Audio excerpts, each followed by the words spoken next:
कि दो समान मान के प्रतिरोध हैं, दोनों समानांतर क्रम में लगे हुए हैं किसी परिपथ में, दोनों का जो तुल्य प्रतिरोध है वो कितना है यहाँ पर? तुल्य जो प्रतिरोध की बात की गई है वो है 5 ओम है या 5 ओमेगा है, ठीक है? तुल्य प्रतिरोध मतलब तुल्य प्रतिरोध क्या होता है? जो कि आरटी होता है, तो आरटी कितना दिया गया है? 5 ओम दिया गया है। अब इन्होंने पूछा है दो समान मान के हैं, अगला क्वेश्चन क्या कर रहा है कि एक को परिपथ से हटा दिया जाए तो अगले प्रतिरोध की वैल्यू क्या होगी? यहाँ पर कितने हैं आपके? दो रेजिस्टेंस बने हुए हैं R1, ठीक है? कितने हैं आपके? एक है R1 और दूसरा है R2। यार आपको क्या करना है, जैसे R1 को निकाल दिया जाए तो R2 की वैल्यू फाइंड करना है, कितनी होगी? ठीक है, अभी तो हमको R1 की भी वैल्यू नहीं पता है या R2 की है ना, तो हमें क्या करना है, एक की वैल्यू पता करना है, दूसरे की ऑटोमेटिकली आपको पता चल जाएगी।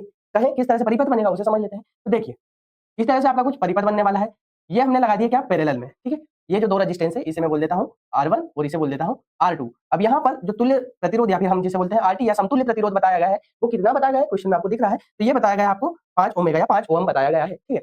अब क्या करेंगे, यहाँ पर एक टर्म लगती है कि फॉर एग्जांपल यहाँ पर 5 ओम है ना? तो आपको पता हो कि जब दो समान मान के प्रतिरोध होते हैं, जैसे अगर इसकी वैल्यू 10 ओम है, अगर इसकी वैल्यू भी 10 ओम है, तो हम क्या कहते हैं, दो समान मान के प्रतिरोध अगर लगे हुए हैं किसी परिपथ में, तो उसका टोटल करने से अच्छा है कि उसकी वैल्यू आधी कर दो, ठीक है? समान मान के हैं, तो यहाँ पर जो 10 ओम का है, ये भी 10 ओम का है, तो इसका आधा कितना हो जाएगा? 5 ओम, ठीक है? तो देखो मैंने क्या किया, अगला क्वेश्चन ये था कि ये एक को सर्किट से हटा दो, इसको हम क्रॉस कर देते हैं, ये वाले रेजिस्टेंस को हटा देते हैं कि ये कभी था ही नहीं। तो बचा कैसा सर्किट बनेगा आपका? इस तरह से सर्किट बनेगा।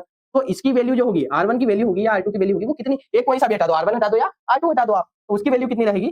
10 ओम या 10 ओमेगा। ये शॉर्ट ट्रिक है, आपको ये पता होगी। या फिर आप समांतर क्रम संयोजन का जो नियम होता है या फिर फॉर्मूला होता है, उससे भी कर सकते हैं इस तरह से। देखिए, ये जो आपका समानांतर क्रम फॉर्मूला होता है क्या? RT = R1 + R2 + R3 1 के अपॉन में चलते जाएंगे ये, और ये चलेंगे इन्फिनिटी तक, आपको जहां तक ले जाना है, जितने प्रतिरोध आप जोड़ सकते हैं उनकी कैलकुलेशन इस तरह से करते हैं। पर ये जो प्रोसेस है ये क्या होती है? लॉन्ग होती है, या फिर हम कहें टाइम टेकिंग बहुत ज्यादा होती है। जहां तक हमें शॉर्ट ट्रिक अगर आ रही है, समझ में आती है, बनती है, तो आप इससे कर सकते हैं। तो आई होप आपको ये चीजें समझ में आई होंगी। तो एक जो प्रतिरोध बना होगा उसका मान क्या होगा आपका?